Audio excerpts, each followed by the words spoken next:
going and having some success, but they're following both. Also a big appeal, Brian, to the big Royal Navy, almost asking the UK, where are you? You need the oil as well. You talk about being a big Royal Navy. Are you going to show up to the fight? They don't have any Navy left. That's the other story. Meanwhile, thanks so much, guys. Meanwhile, the operation in Iran is expected to last a few more weeks. How does that impact the economy? How has it already impacted the economy? JPMorgan Chase Chairman and CEO Jamie Dimon with a big announcement to make. But first, great to see you, Jamie. Your reaction to the breaking news and what we know about this war. What kind of impact has it had on the economy already? Yeah, so first of all, welcome. Thrilled to be here, all the Fox folks. And, you know, look, our economy is so big and complex and integrated and doing well. It's been doing well for years. It's prosperous. It's, so this isn't going to have an immediate, it's one effect. So I just don't think it's too short, really, to affect the whole thing. So obviously gas prices going up are going to hurt people a little bit. It's $4. But they still have money to spend. They still have jobs. So, you know, remains to be seen. What is that? How's the market reacted in your view? I think the market, you know, look, the markets are unpredictable, and it's hard for me to tell you exactly what. But I think they're just looking at, is there a chance something can go wrong? Now, we should all hope nothing goes wrong. We should all hope that these bad people are, you know, that we win this thing and clean up the straits, and that Iran is no longer a threat to everybody. And but they're, you know, the markets will be concerned until it's over. But I think it's very important. It's much more important that this be successfully completed than what the market does. And that sounds like what the UAE and Saudi Arabia and the Gulf states are saying. Yeah. Finish this off the right way. They see the urgency here. Yeah. Do you? Yes. You know, I mean, I hear some people say, you know, they weren't an imminent threat. You know, a threat means I'm threatening you, that I might do something bad. These people have been doing something bad for 47 years.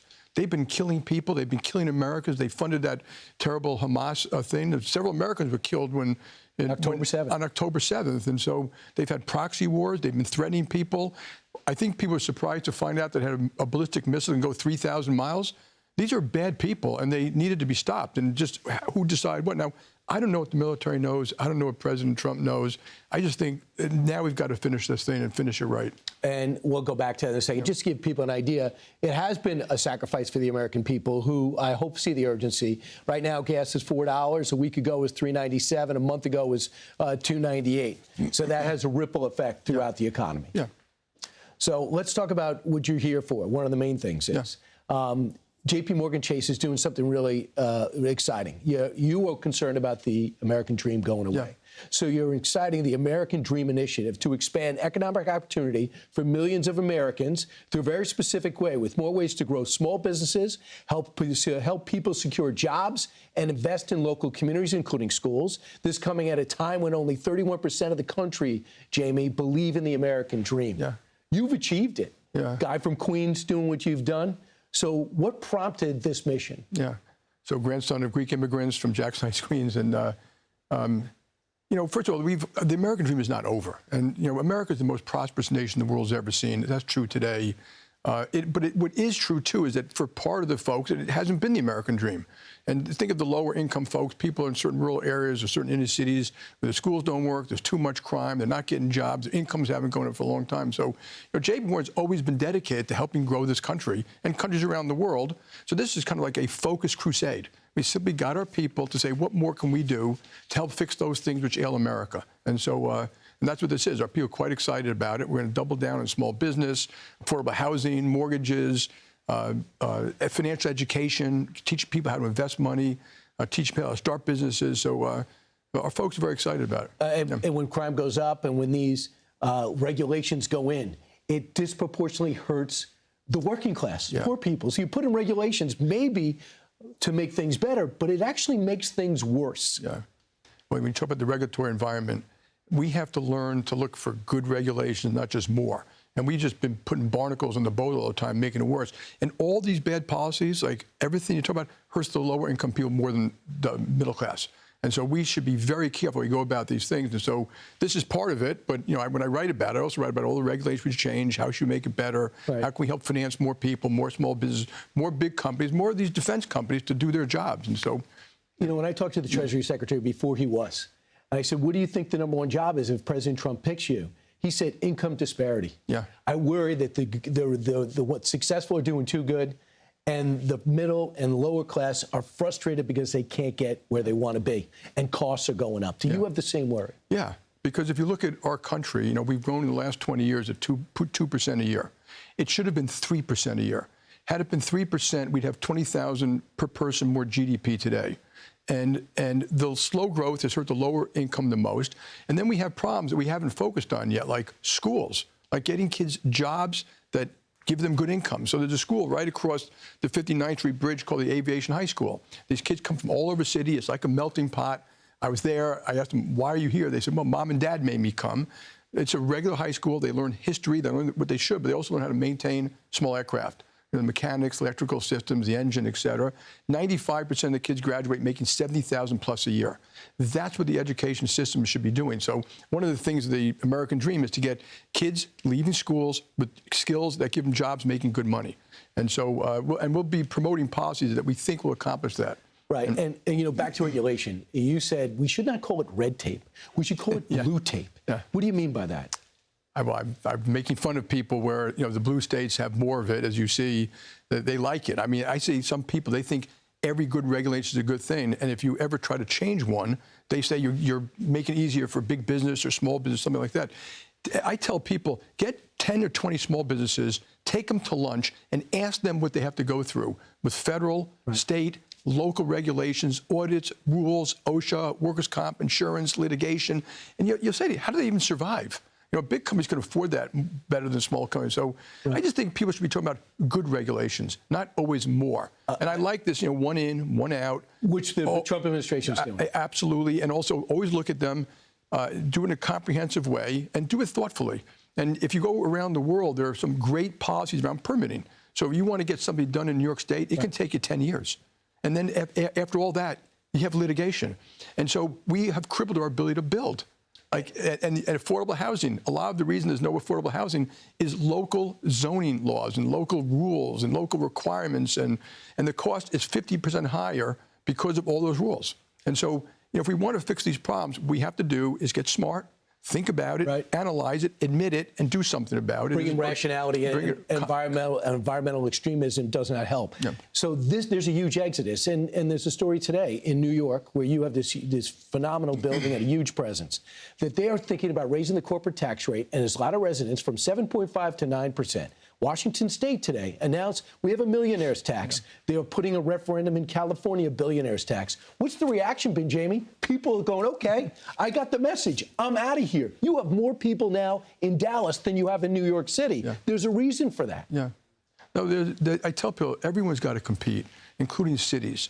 And for a city to compete, of course, it's quality of life, it's your subways, it's your hospitals, but it's also individual taxes, estate taxes, corporate taxes, and it drives people out. So all you have to do is look at California versus Nevada, you know, New York versus Florida, and there's a huge exodus taking place. It's not good for the city, and people just make a mistake, I'll just tax these people, but that's the outcome. And very often people think they're being moral by doing that, but they're not. What they're doing is they're hurting your own city, and you know, unfortunately, people vote with their feet, and so. What do people say? What do you say to people like Bernie Sanders, who says it every day, 20 times a day? Billionaires and millionaires don't pay their fair share. I don't know what he means by fair share. I've listened to that my whole life, and I don't know what he means. I mean, I think that we could acknowledge there are flaws and attack the flaws. I don't think just taxing someone is going to attack the flaws. As a matter of fact, I don't think most American citizens believe that if we taxed $1 trillion more and sent it down to Washington, D.C., that the country would be worse off. I think what they believe is that money be given out to special interest groups and the friends of this politician, that politician. We need policy that drives growth, and that's regulatory policy. I think immigration policy. You know, we should allow more merit-based and, you know, path to citizenship. There are a lot. I think we should double the earned income tax credit. Like literally, if you are making $14,000 or $15,000 a year, that the government give you 12, not just 6. And I think that would put money in the hands of people working. It would be better social outcomes, more home ownership, less crime, less recidivism. That first rung in the ladder leads to the second rung, and the money would be spent in their local communities. Do you like the idea of Trump accounts? Yes, I think it's a great idea. And, you know, and we're going to participate. I think we've already announced we'll be giving $1,000 also ourselves. And I like the fact that people like Michael Dell are going to do it, you know, $250, but for like 10 million people. So those are enormous. Yeah. It'll get people involved in the country and paying attention. And when you go to a birthday party, you go and take this $100 and put it in your Trump account. Yeah. Instead of getting a gift they're never going to use. I think it's going to do wonders over time. Yeah. I want to talk about probably the hottest topic in America, and that's AI. Yeah. And you guys have adapted at JPMorgan. People have concern about it. And one of the concerns is it's wiping out a lot of entry-level jobs. I believe unemployment for kids getting out of college is at about 5.4%. Have you ever saw it at JPMorgan where you thought, I don't need an entry-level job. I can handle this with Gemini? Yeah. I'm not sure that's all AI that's taking place. I think it's just the workforce changes. So I think the thing the American public should think about is AI in the long run is going to be unbelievable. Just like fertilizer was and tractors and the internet and electricity, it's going to cure cancers. My guess is, our grandkids will be working 3.5 days a week. They'll live to 100. They won't have all of our diseases. That's good. What you're talking about is most technology takes a long time to roll in, 10, 20 years or something like this. This looks like it could be faster. And it could be disruptive to jobs. Therefore, we have a plan at JPMorgan. I think there should be a federal plan. Our plan is to redeploy people, reskill them. And so we have had some job losses because of AI, but most of those people offer jobs elsewhere. They're smart, they're devoted, they're patriots to our company. So redeploy, reskill, relocate, in some cases, early retirement. I do think the government should put in place things to incent businesses to do the right thing so that these kids can get jobs and retrained. There are tons of jobs out there. In fact, we're talking about security and defense. There are not enough welders and electricians and carpenters and plumbers, and those are all great paying jobs. Right. Unions do a great job teaching kids how to do those jobs, and those jobs make over $100,000 a year. There's going to be jobs in cyber, there's going to be jobs in AI, there's going to be jobs in healthcare. So, yeah, jobs will be lost. The system will adjust. If it just goes too fast, we should have a plan to fix it, basically. So you're in 11th grade right now, and you're a third year of college. What would you be telling that young man and woman to focus on? Learn how to think. Learn how to think for yourself. Be independent. Have a little grit. Have a little courage. Read everything. Don't get weaponized by the left or the right. Be smart. Have a heart. Be part of a team as opposed to pound your chest and be about yourself. They're going to have more jobs than we ever did. They're going to probably have more flexibility over time. They'll have a great career. The notion that productivity in the United States is going to go down, that's not going to happen. What's going to happen is jobs will change over time. And if I want to add, I want to end where we started, and on our defense. Yeah. You're concerned about we're not building weapons fast enough, we're not manufacturing them fast enough, we got the innovation, but we don't have the execution. And that's going to really hurt us should we ever get into a fight in China or be able to replenish what we're doing now in Iran. What have you done about it? What are you concerned about? Yeah. So that is the most important thing to me, is that we keep the world safe for freedom and democracy. And so we started a thing called the Security and Resiliency Initiative. It's $1.5 trillion. It's commercial. So we're going to large companies, middle market companies, venture capital companies, lending money, investing money. Todd Combs from Berkshire is running the equity investing part. So, and then doing research and policy. So research around space, research around drones, research around rare earths, active pharmaceutical ingredients, then going to the people who need to do that here. So we need to bring some of this stuff back to the United States so it's resilient, it's secure. And you mentioned productive capability. We don't have the productive capability to double or triple the supply of rockets if we need them, and we should have. So we should have had it sitting there, empty factories or factories with commercial use that just switch over to making more rockets if you need them. So it's amazing. The world is doing it. The government wants to do it. I've met with Chairman of the Joint Chiefs of Staff, Kane, who's doing a great job. Does he understand what you just said? Totally. Oh, the military is the one who started coming and seeing me, saying, we need this. Can you help? And that's kind of what started this, going all the way back to General Milley and General Randy George. And we said, yeah, we're going to look into it. And we did real research around what our shortcomings were in the defense industrial base. And then we said, okay, let's hire, track, retain, go to people, get involved. So we had people at the Munich Security Conference. We had people at the Reagan Defense Forum. Yeah, we're all in on this to make it. And it won't be just American. It's also UK, France, Germany, Poland, Italy, Australia, Japan, Korea, South Korea. It's the allies. Yeah. It's called allies, which we need. Yeah. A couple of things people should know before we go about you. You don't play golf. You don't have a lot of hobbies. You care about your family. You care about your business. You care about your country. Yeah. You work on those three things every day. Every day. That's what I love doing. I do have hobbies. My kids always accuse me of that. Like, I love to read history. We barbecue, we hike together, we go on vacation together.